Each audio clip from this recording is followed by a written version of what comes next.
குயிக்காக சிம்பிளாக பண்ணுற மாதிரி ஒரு லஞ்ச் பாக்ஸ் ரெசிபி தான் பார்க்க போகிறோம். காய் போட்ட சாம்பார் எப்படி பண்ணுறதுன்னு பார்க்கலாமா?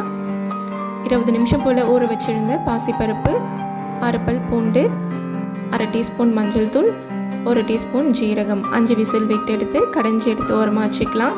ஒரு பேனில் எண்ணெய் விட்டு கடுகு, சின்ன வெங்காயம், கொஞ்சம் தக்காளி, கருவேப்பிலை, பெருங்காயத்தூள் நல்லா வதக்கி விட்டு கேரட், பீன்ஸ், கத்திரிக்காய் நல்லா பொடியாக நறுக்கி எடுத்துருக்கேன். வதங்கின உடனே தேவைக்கேற்ப உப்பு, 2 டீஸ்பூன் குழம்பு மிளகாய் தூள், கடைஞ்சி வச்சுருந்த பாசிப்பருப்பு கடையிலையுமே அதில் ஆட் பண்ணிக்கலாம்.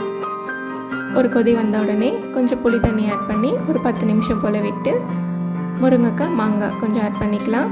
கடைசியாக கொஞ்சம் கொத்தமல்லி தூவி விட்டால் சூப்பரான இந்த காய் போட்ட சாம்பார் ரெடி ஆகிடும்.